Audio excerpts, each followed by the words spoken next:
अब सभी बच्चों के लिए पढ़ना हुआ बहुत ही आसान। जब मैं ब्रेन के ऊपर काम कर रहा था तो मैंने देखा कि कोई भी सूचना जब हमारी ब्रेन में यानी कि सबकॉन्शियस माइंड में कैसे फास्ट एंड फ्यूरियस में ऐड होता है। यानी कि हमारे ब्रेन में कुछ ऐसी सूचनाएं हैं जो हम चाह के भी उसको चाहते हैं कि भूल जाएं, लेकिन भूलते नहीं है। लेकिन कुछ ऐसी सूचनाएं हैं यानी कि जानकारी, नॉलेज जो चाहते हैं कि हम हमारे ब्रेन में आ जाए, हमें याद रहे, लेकिन वो होता नहीं है। तो जब मैं इसके तालमेल को समझ रहा था तो मुझे पता चला कि वो कौन-सा तरीका है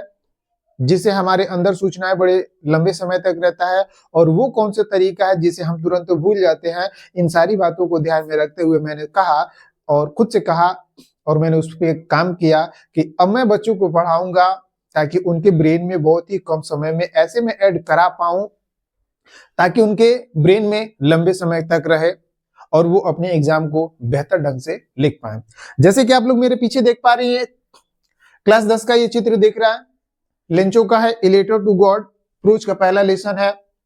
अब मैं क्या करूंगा कि बच्चों को स्ट्रंजा वाइज, हालांकि इसमें आज मैं डेमो के रूप में ये दिखा रहा हूं कि कैसे मैं इमेज के माध्यम से मैं उनको समझाऊंगा। जैसे कि हर एक पैसेज में लिखा रहता है कि इस चित्र के बारे में लिखा रहता है, लेकिन बच्चों को जब ऐसे पढ़ाया जाता है कि लेंचो का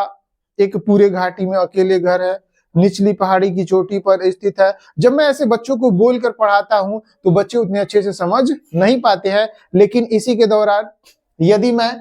पैसेज के बगल में अगर इन सारे इमेजेस को ऐड करके अगर बच्चों को पढ़ाने लग जाऊं और उनको बताऊं कि कैसे इस पूरे घाटी में लेंचो का एक